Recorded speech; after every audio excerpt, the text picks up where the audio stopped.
성도 여러분 안녕하세요. 오늘도 말씀으로 오늘 우리가 주님과 동행하고 또 이 말씀을 통해 우리를 되돌아보는 귀한 말씀의 여행이 우리 하루를 시작해서부터 하루를 끝날 때까지 함께 하시길 주님의 이름으로 축원드립니다. 어느새 일주일의 한 중간 수요일이 되었습니다. 우리 계속해서 예레미야 말씀의 여행을 떠나고 있습니다. 우리 어제 내용을 잠깐 리뷰해 볼게요. 어제는 이제 12번의 설교가 지나고 바벨론이 1차, 2차로 예루살렘과 유다를 침략해 왔습니다. 그런 상황 가운데서 고군분투하는 예레미야의 모습을 우리가 어제 먼저 첫 번째로 살펴봤습니다. 분량은 26장에서 27장까지 한번 살펴봤는데요. 먼저 26장에는 예레미야가 7장에서 우리 예레미야 7장에서 이미 봤던 성전에서 하나님의 말씀을 선포했던 그 장면과 그 결과로 인해서 수많은 사람들에게 박해를 받는 그런 예레미야의 모습을 함께 봤고요. 27장에서는 유다와 열방을 향한 이 사람들에게 너희들이 자꾸 바벨론에 대항하려고 하지 말건 하나님의 뜻이 아니다. 바벨론에게 복종해라 라고 하면서 목에 멍에와 끈을 메었던, 그래서 국제회의장에 난입하였던 그런 예레미야 선지자의 모습도 볼 수 있었습니다. 자, 그러면 오늘은 예레미야서 14번째 시간입니다. 오늘도 어제에 이어서 바벨론의 2차 침공에서도 고군분투하고 있는 예레미야 선지자의 두 번째 모습을 볼 수 있고요. 분량은 28장에서 29장까지다 라고 할 수 있겠습니다. 제목을 짓자면 거짓 선지자들과 전쟁 선포라고 하겠습니다. 이게 어떤 느낌이냐면, 전에 우리나라가 이 조직폭력배들을 소탕하기 위해 범죄와의 전쟁을 선포했듯이 하나님도 예레미야 선지자를 통해서 거짓 선지자들과의 전쟁을 선포하시는 그런 모습들을 오늘 말씀의 제목으로 삼았습니다. 그만큼 오늘 말씀에는 거짓 선지자들에 대한 심판 예언이 많이 등장한다라는 것들도 예상해 볼 수 있겠죠.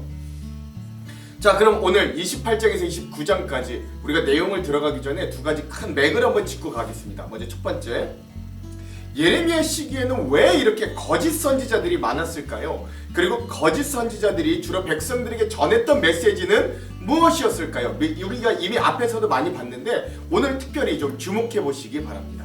두 번째, 자신의 백성을 향한 하나님의 진짜 메시지, 거짓 메시지가 아니라 진짜 메시지는 무엇인가도 한번 잘 눈여겨보시기 바랍니다. 아주 짧게 등장하지만 강렬하니까 한번 잘 보시기 바랍니다. 자, 그럼 오늘 28장과 29장에 대한 내용들을 한번 들어가 볼게요. 먼저 28장입니다. 28장은요, 참 선지자 예레미야 대 거짓 선지자 하나냐의 대결이 등장합니다. 여전히 아직 국제회의장인 거예요.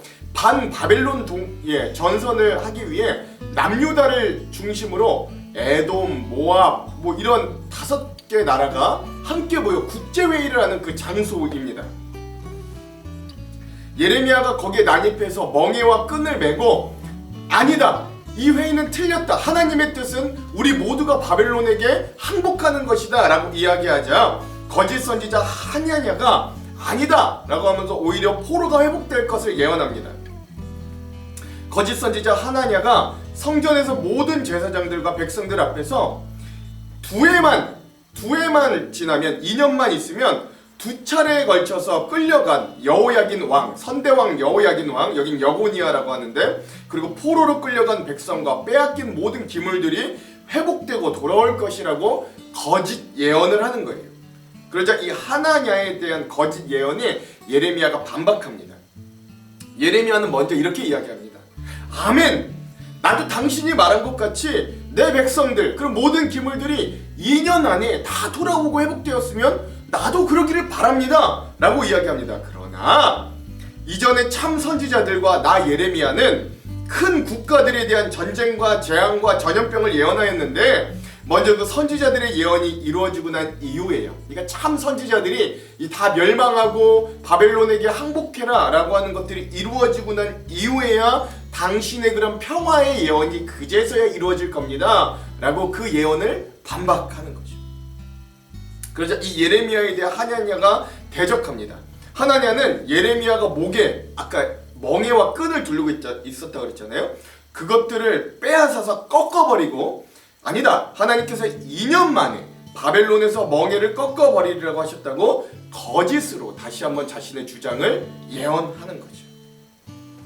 그러자 하나냐의 이런 대적적인 행동에 대해서 하나님의 대답을 예레미야가 전달해 줍니다. 하나냐가 나무 멍에를 꺾었으나 오히려 하나님은 나무 멍에를 꺾은 그 행동으로 인해 그 멍에가 쇠멍에가 되도록 만드실 것이고, 그 쇠멍에로 모든 나라의 목에 매어 더욱 바벨론을 섬기게 하실 것이, 들짐승들마저도 바벨론을 섬기게 하실 것이다 라고 이야기합니다. 그러면서 거짓 예언을 한 이 하나냐의 죽음을 예언하고 성취되는 모습을 볼 수 있습니다.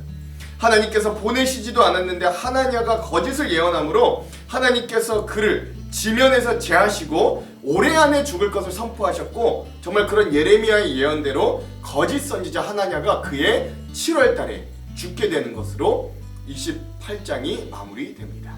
그러니까 거짓 평화를 자꾸 이야기하는, 사람들이 듣고 싶은 것만 이야기하는 이 거짓 선지자의 전형이 이 하나냐의 모습에서 잘 드러난다라고 할 수 있겠습니다.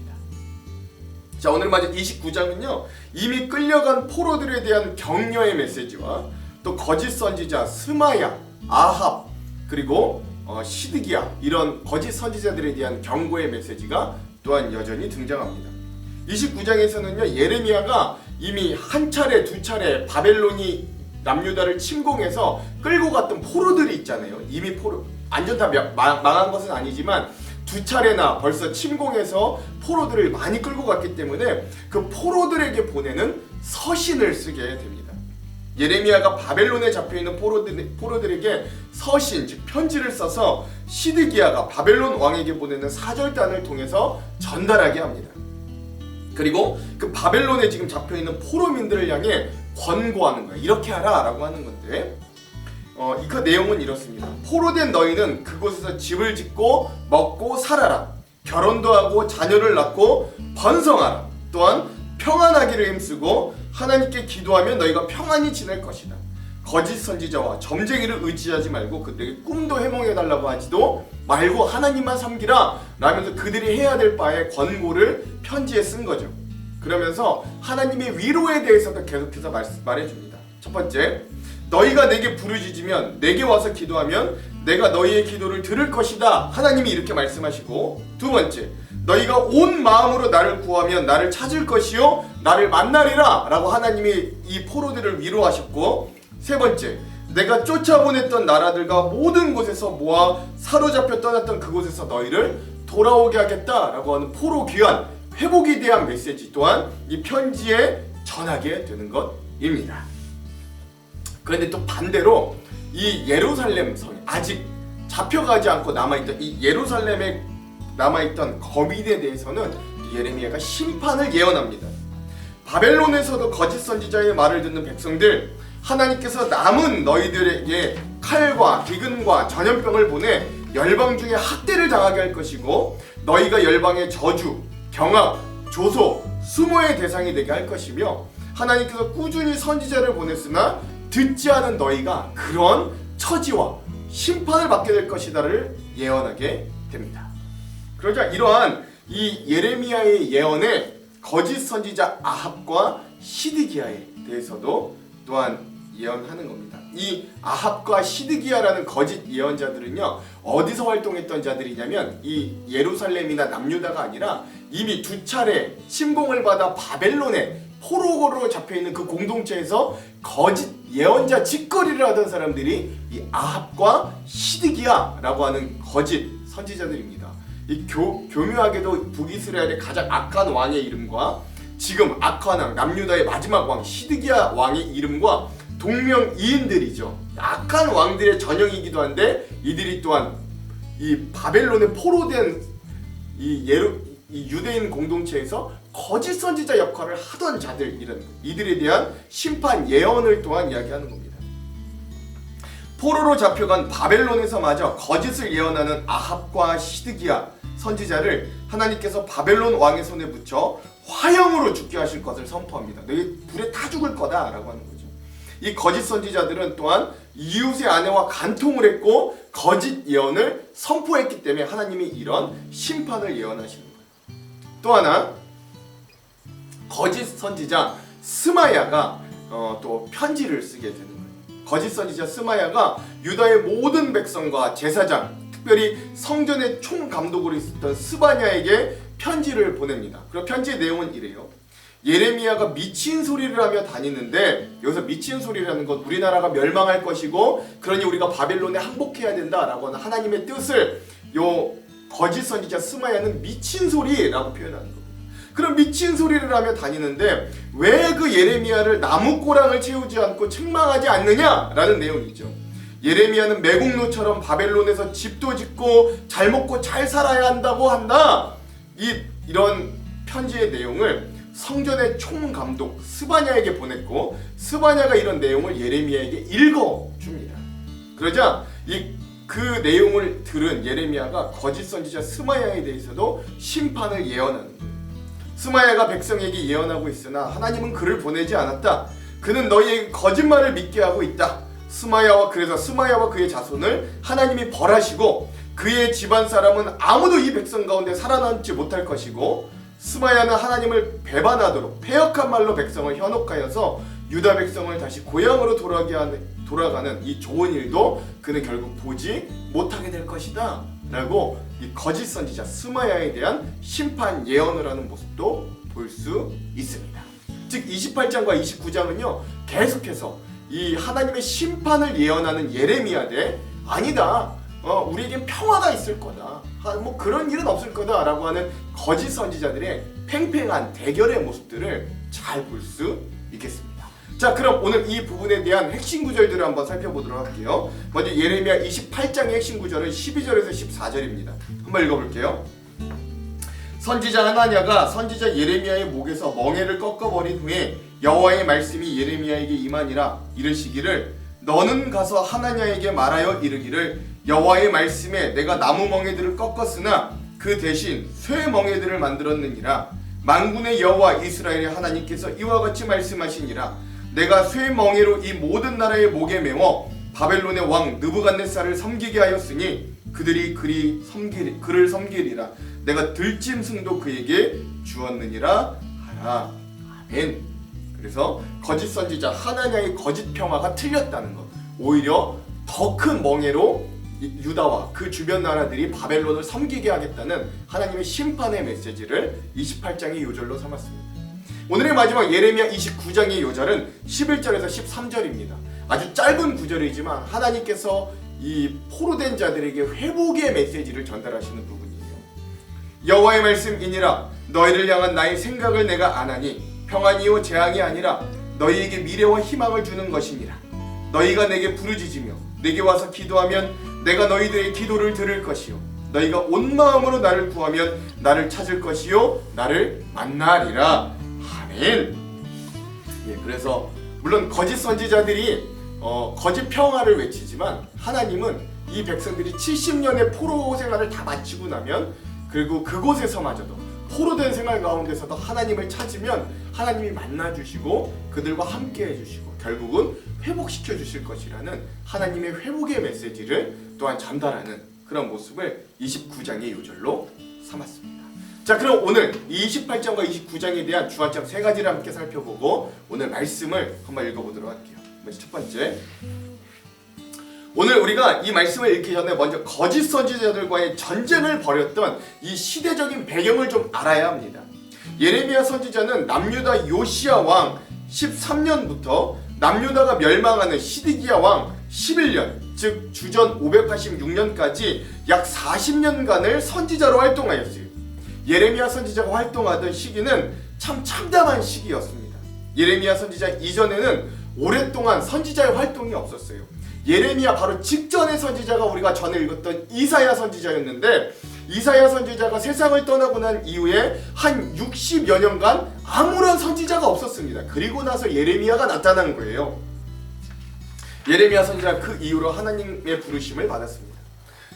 이사야 선지자가 죽은 후에 남유다 왕은 하나님 보시기에 악을 행했던 가장 악한 므낫세 왕, 아몬 이런 사람들이 연이어 왕이 되었습니다. 마지막 개혁군주 요시야가 잠깐 등장했지만 그 이후 유다의 마지막 왕인 시드기야 때까지 온전한 왕이 없었고 모두 하나님 보시기에 극악한 악을 행했던 왕들입니다. 이 시기에 예레미야 선지자가 활동하였으므로 그가 겪었던 고충을 우리가 가히 짐작할 수 있는 거예요. 왜 예레미야 선지자의 별명이 눈물의 선지자라고 했겠어요? 그 시대가 영적으로 매우 피폐하고 사람들이 극도로 타락했기 때문에 그것을 선지자의 입장에서 보고 통곡의 눈물을 흘리지 않을 수 없기 때문이었죠. 옳은 것을 옳다 하지 않는 시대, 하나님의 정의가 바로 서지 못했던 시대에 하나님의 진리의 말씀을 전하는 선지자는 외롭고 힘들 수밖에 없었어요. 특히 예레미야 선지자가 활동하던 당시에 제대로 된 선지자가 거의 없었다. 이게 큰 문제입니다. 물론 예레미야 선지자 동시대에 활동했던 스바냐, 나훔, 하박국과 같은 선지자들이 있긴 했지만 여호야긴 왕과 시드기야 왕이 집권하던, 그러니까 거의 멸망에 가까웠던 시기에는 성경 선지자에 등장하는 어떤 선지자들도 예레미야를 제외하고는 활동하지 않았어요. 예레미야서가 총 52장인데요. 여기서 선지자라고 단어가 나오는 구절이 87개 구절이 있다고 합니다. 이 구절들 중에 예레미야 본인을 가리키는 단어를 제외하고 이 선지자라는 단어가 거의 대부분 부정적이거나 거짓을 언급할 때 선지자라는 단어가 사용되었다라는 것도 충격입니다. 예레미야 시대에 거짓 선지자들은 선지자라는 이름을 달고 백성들을 미혹하고 오히려 죄악에서 돌이키지 못하게 하는 거예요. 심지어 선지자들은 바알의 이름으로 예언하고 무익한 것을 쫓게 만들었어요. 선지자들이 거짓을 행하고 거짓을 예언했습니다. 얼마나 거짓 선지자들이 난무했으면 하나님께서 말씀하시기를 너희가 오히려 선지자들이라는 사람들의 말을 듣지 말라고까지 하셨겠어요. 하나님께서는 선지자들의 말을 듣지 말라에 그치지 않으셨고 내 말을 도적질하는 선지자들을 내가 치겠다, 그들을 멸망시키겠다라고 경고까지 하셨습니다. 이런 시대가 바로 오늘 하나님께서 예레미야를 통해 거짓 선지자들과 전쟁을 선포하는 시대 배경이 되었다는 것, 이것을 꼭 기억하고 가셨으면 좋겠습니다. 자, 두 번째, 오늘 우리가 읽을 28장과 29장 단 2장에 등장하는 거짓 선지자의 수가 도합 4명이나 됩니다. 하나냐, 아합, 시드기야, 스마야 등 이들은 모두 하나님의 말씀을 정직하게 전하는 자들이 아니라 백성들이 듣기 원하는 메시지를 내었던 거짓 선지자였습니다. 한 성서 신학 교수는요, 신앙인들은 메시지와 마사지를 잘 구분해야 된다고 이야기합니다. 메시지는 청중이 들어야 할 하나님의 말씀이지만 마사지는 청중이 듣기 원하는 인간의 말인 거예요. 그러니까 마음을 좋게 마사지해주는 그런 의미다라고 할 수 있는 거죠. 거짓 선지자들은 말씀이라는 도구로 사람들의 욕망을 충족시켜주는 마사지사였을 뿐이라는 겁니다. 하나님으로부터 나오는 진정한 메시지는 사람들을 힐링시키지만 욕망을 충족시켜주는 마사지는 사람을 킬링한다고 합니다. 그래서 여러분, 우리가 생각해 봅시다. 오늘날은 과연 거짓 선지자들이 없었을까요?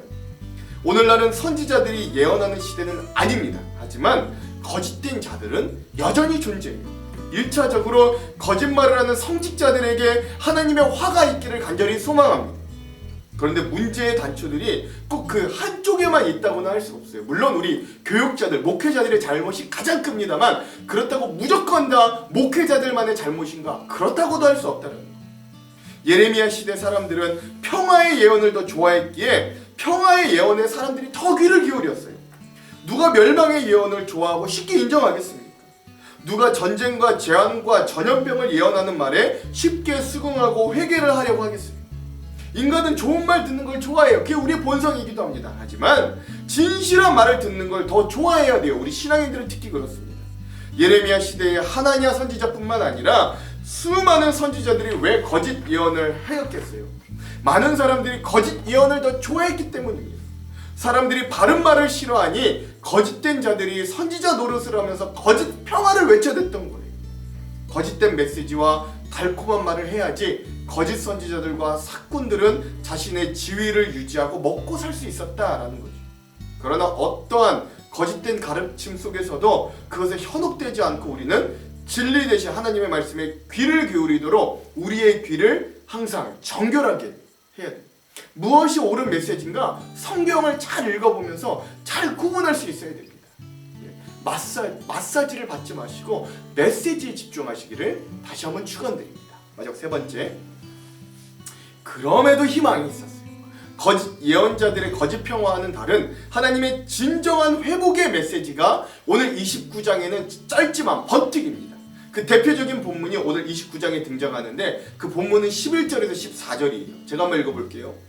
여호와의 말씀이니라. 너희를 향한 나의 생각을 내가 아나니 평안이요 재앙이 아니니라. 너희에게 미래와 희망을 주는 것이니라. 너희가 내게 부르짖으며 내게 와서 기도하면 내가 너희들의 기도를 들을 것이요 너희가 온 마음으로 나를 구하면 나를 찾을 것이요 나를 만나리라. 이것은 여호와의 말씀이니라. 나는 너희들을 만날 것이며 너희를 포로된 중에서 다시 돌아오게 하되 내가 쫓아보내었던 나라들과 모든 곳에서 모아 사로잡혀 떠났던 그곳으로 돌아오게 하리라. 이것은 여호와의 말씀이니라. 아멘. 사실 이 말씀을 받는 사람들의 상태는 이미 바벨론의 포로가 되어서 자신의 삶을 저주하고 절망에 빠진 백성이었다는 걸 기억해야 됩니다.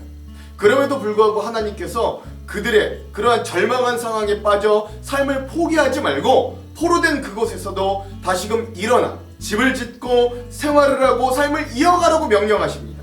그리고 하나님을 간절히 찾으라 말씀하시는 거예요. 왜? 하나님의 뜻은 때론 우리를 징계하시고 매를 드시기도 하시지만 때에 따라 연단하시기도 하시지만 하나님의 그런 목표는 재앙이 아니라 미래와 희망을 주는 것이라고 하셨기 때문에 그래요. 그리고 우리가 하나님을 간절히 찾으면 부르짖으면 하나님은 다시금 우리를 만나주시고 회복시켜 주신다고 약속하여 주시는 거예요. 비록 현재의 삶이 힘들고 고달파도 미래가 보이고 희망이 있으면 의미가 있으면 우리가 가치 있게 살아낼 수 있습니다. 반면 현재가 평안해도 미래가 불안하고 절망의 구름이 끼어 있으면 사는 게 아닐 거예요. 그러므로 오늘 우리에게도 또한 우리가 부르짖을 수 있고 그것을 들으시는 하나님이 계시다는 게 얼마나 소망이 되는지 그것을 소망으로 삼기를 원합니다. 만약 기도해도 하나님이 듣지 않으신다면 공기의 진동이나 대답 없는 메아리에 불과할 텐데 우리를 만나주시는 하나님으로 인해 그 어떤 상황 속에서도 우리는 소망 가운데 살아갈 수 있음을 이 말씀을 통해 우리가 깨달아야 됩니다. 오늘도 우리는 그 하나님을 찾고 부르짖으면서 소망과 미래를 찾아가는 하루 되시기를 주님의 이름으로 축원합니다. 기도할게요. 하나님, 오늘 우리는 어디에 우리의 귀를 기울이고 있는가? 다시 한번 이 말씀들을 통해 우리의 모습을 되새깁니다. 하나님, 오늘 우리들에게 들려오는 하나님의 진정한 메시지를 잘 구분하는 귀를 주십시오. 하나님, 오늘 우리 한국에 있는 목회자들, 여기 기도하는 이 부족한 종을 하나님 긍휼히 여겨주셔서 하나님의 온전한 메시지를 전할 수 있도록 하나님 그 마음들을, 그 혀를 할례시켜 주시고 하나님의 진정한 말씀들이 우리 한국교회, 우리 하한장로교회에 퍼져나아갈 수 있도록 은혜를 베풀어 주시옵소서. 우리 성도들도 마사지를 좋아하는 것이 아니라 메시지를 쫓게 하시고 또 하나님의 진정한 회복의 말씀을 귀 기울여 그 약속 끝까지 믿고 우리가 하나님만 의지하며 부르짖고 하나님을 찾을 때 만나고 회복되어지고 우리를 세워 일으켜 주시는 회복의 하나님을 만날 수 있도록 인도하여 주시옵소서. 오늘 하루도 이 말씀을 통해 우리가 그런 하나님을 만나고 경험하고 동행하기를 간절히 소망하오며 예수님 이름으로 기도합니다. 아멘. 그럼 사랑하는 성도 여러분, 오늘 하루도 말씀으로 승리하십시오. 사랑하고 축복합니다. 화이팅! 제28장 그해 곧 유다 왕 시드기야가 다스리기 시작한 지 4년 5째 달, 기브온 아술의 아들 선지자 하나냐가 여호와의 성전에서 제사장들과 모든 백성이 보는 앞에서 내게 말하여 이르되, 만군의 여호와 이스라엘의 하나님이 이같이 일러 말씀하시기를, 내가 바벨론의 왕의 멍에를 꺾었느니라. 내가 바벨론의 왕 느부갓네살이 이곳에서 빼앗아 바벨론으로 옮겨간 여호와의 성전 모든 기구를 2년 안에 다시 이곳으로 되돌려오리라. 내가 또 유다의 왕 여호야김의 아들 여고니아와 바벨론으로 간 유다 모든 포로를 다시 이곳으로 돌아오게 하리니, 이는 내가 바벨론의 왕의 멍에를 꺾을 것임이라. 여호와의 말씀이니라 하니라. 선지자 예레미야가 여호와의 성전에 서 있는 제사장들과 모든 백성들이 보는 앞에서 선지자 하나냐에게 말하니라. 선지자 예레미야가 말하니라. 아멘. 여호와는 이같이 하옵소서. 여호와께서 네가 예언한 말대로 이루사 여호와의 성전 기구와 모든 포로를 바벨론에서 이곳으로 되돌려 오시기를 원하노라.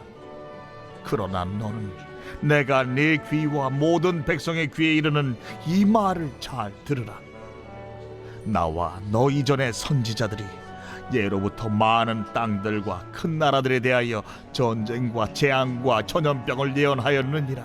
평화를 예언하는 선지자는 그 예언자의 말이 응한 후에야 그가 진실로 여호와께서 보내신 선지자로 인정받게 되리라. 선지자 하나냐가 선지자 예레미야의 목에서 멍에를 빼앗아 꺾고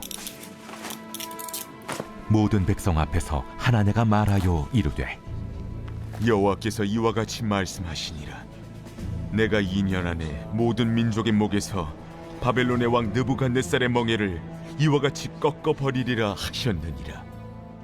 하매 선지자 예레미야가 자기의 길을 가니라. 선지자 하나냐가 선지자 예레미야의 목에서 멍에를 꺾어버린 후에 여호와의 말씀이 예레미야에게 임하니라. 너는 가서 하나냐에게 말하여 이르기를 여호와의 말씀에 내가 나무 멍에들을 꺾었으나 그 대신 새 멍에들을 만들었느니라. 만군의 여호와 이스라엘의 하나님께서 이와 같이 말씀하시니라. 내가 새 멍에로 이 모든 나라의 목에 메워 바벨론의 왕 느부갓네살을 섬기게 하였으니 그들이 그를 섬기리라. 내가 들짐승도 그에게 주었느니라 하라. 선지자 예레미야가 선지자 하나냐에게 이르되 하나냐여 들으라. 여호와께서 너를 보내지 아니하셨거늘 네가 이 백성에게 거짓을 믿게 하는도다. 그러므로 여호와께서 이와 같이 말씀하시되 내가 너를 지면에서 제하리니 네가 여호와께 배역한 말을 하였음이라. 네가 금년에 죽으리라 하셨느니라.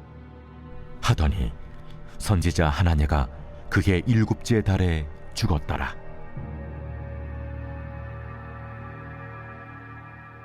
제 29장. 선지자 예레미야가 예루살렘에서 이 같은 편지를 느부갓네살이 예루살렘에서 바벨론으로 끌고 간 포로 중 남아있는 장로들과 제사장들과 선지자들과 모든 백성에게 보냈는데, 그때는 여고니아 왕과 왕후와 궁중 내시들과 유다와 예루살렘의 고관들과 기능공과 토공들이 예루살렘에서 떠난 후라. 유다의 왕 시드기야가 바벨론으로 보내어 바벨론의 왕 느부갓네살에게로 가게 한 사반의 아들 엘라사와 hil기야의 아들 그마랴 편으로 말하되 만군의 여호와 이스라엘의 하나님께서 예루살렘에서 바벨론으로 사로잡혀 가게 한 모든 포로에게 이와 같이 말씀하시니라. 너희는 집을 짓고 거기에 살며 텃밭을 만들고 그 열매를 먹으라. 아내를 맞이하여 자녀를 낳으며 너희 아들이 아내를 맞이하며 너희 딸이 남편을 맞아 그들로 자녀를 낳게 하여 너희가 거기에서 번성하고 줄어들지 아니하게 하라. 너희는 내가 사로잡혀 가게 한 그 성읍의 평안을 구하고 그를 위하여 여호와께 기도하라. 이는 그 성읍이 평안함으로 너희도 평안할 것임이라. 만군의 여호와 이스라엘의 하나님께서 이와 같이 말씀하시니라. 너희 중에 있는 선지자들에게와 점쟁이에게 미혹되지 말며 너희가 꾼 꿈도 고지듣고 믿지 말라. 내가 그들을 보내지 아니하였어도 그들이 내 이름으로 그 짓을 예언함이라. 바벨론에서 70년이 차면 내가 너희를 돌보고 나의 선한 말을 너희에게 성취하여 너희를 이곳으로 돌아오게 하리라. 너희를 향한 나의 생각을 내가 아나니 평안이요 재앙이 아니니라. 너희에게 미래와 희망을 주는 것이니라. 너희가 내게 부르짖으며 내게 와서 기도하면 내가 너희들의 기도를 들을 것이요 너희가 온 마음으로 나를 구하면 나를 찾을 것이요 나를 만나리라. 나는 너희들을 만날 것이며 너희를 포로된 중에서 다시 돌아오게 하되 내가 쫓아 보내었던 나라들과 모든 곳에서 모아 사로잡혀 떠났던 그곳으로 돌아오게 하리라. 너희가 말하기를 여호와께서 우리를 위하여 바벨론에서 선지자를 일으키셨느니라. 다윗의 왕좌에 앉은 왕과 이 성에 사는 모든 백성 곧 너희와 함께 포로되어 가지 아니한 너희 형제에게 여호와께서 이와 같이 말씀하셨느니라. 만군의 여호와께서 이와 같이 말씀하시되 보라, 내가 칼과 기근과 전염병을 그들에게 보내어 그들에게 상하여 먹을 수 없는 몹쓸 무화과 같게 하겠고, 내가 칼과 기근과 전염병으로 그들을 뒤따르게 하며 그들을 세계 여러 나라 가운데 흩어 학대를 당하게 할 것이며, 내가 그들을 쫓아낸 나라들 가운데서 저주와 경악과 조소와 수모의 대상이 되게 하리라. 너희들이 내 말을 듣지 않았기 때문이니라. 내가 내 종 선지자들을 너희들에게 꾸준히 보냈으나 너희는 그들의 말을 듣지 않았느니라. 여호와의 말씀이니라. 그런즉 내가 예루살렘에서 바벨론으로 보낸 너희 모든 포로여, 여호와의 말씀을 들을지니라. 만군의 여호와 이스라엘의 하나님께서 골라야의 아들 아합과 마세야의 아들 시드기야에 대하여 이와 같이 말씀하시니라. 그들은 내 이름으로 너희에게 거짓을 예언한 자라. 보라, 내가 그들을 바벨론의 왕 느부갓네살의 손에 넘기리니 그가 너희 눈앞에서 그들을 죽일 것이라. 바벨론에 있는 유다의 모든 포로가 그들을 저주거리로 삼아서 이르기를, 여호와께서 너를 바벨론 왕이 불살라 죽인 시드기야와 아합 같게 하시기를 원하노라 하리니, 이는 그들이 이스라엘 중에서 어리석게 행하여 그 이웃의 아내와 간음하며 내가 그들에게 명령하지 아니한 거짓을 내 이름으로 말함이라. 나는 알고 있는 자로서 증인이니라. 여호와의 말씀이니라 하시니라. 너는 느헬람 사람 스마야에게 이같이 말하여 이르라. 만군의 여호와 이스라엘의 하나님께서 이와 같이 말씀하여 이르시되, 네가 네 이름으로 예루살렘에 있는 모든 백성과 제사장 마세야의 아들 스바냐와 모든 제사장에게 글을 보내 이르기를, 여호와께서 너를 제사장 여호야다를 대신하여 제사장을 삼아 여호와의 성전 감독자로 세우심은 모든 미친 자와 선지자 노릇을 하는 자들을 목에 씌우는 나무고랑과 목에 씌우는 쇠고랑을 채우게 하심이오늘, 이제 내가 어찌하여 너희 중에 선지자 노릇을 하는 아나돗 사람 예레미야를 책망하지 아니하느냐? 그가 바벨론에 있는 우리에게 편지하기를 오래 지내야 하리니 너희는 집을 짓고 살며 밭을 일구고 그 열매를 먹으라 하셨다 하니라. 제사장 스바냐가 스마야의 글을 선지자 예레미야에게 읽어서 들려줄 때 여호와의 말씀이 예레미야에게 임하여 이르시되, 너는 모든 포로에게 전언하여 이르기를, 여호와께서 느헬람 사람 스마야를 두고 이같이 말씀하셨느니라. 내가 그를 보내지 아니하였거늘 스마야가 너희에게 예언하고 너희에게 거짓을 믿게 하였도다. 그러므로 여호와께서 이와 같이 말씀하시니라. 보라, 내가 느헬람 사람 스마야와 그의 자손을 벌하리니 그가 나 여호와께 패역한 말을 하였기 때문에 이 백성 중에 살아남을 그의 자손이 하나도 없을 것이라. 내가 내 백성에게 행하려 하는 복된 일을 그가 보지 못하리라 하셨느니라. 이것은 여호와의 말씀이니라.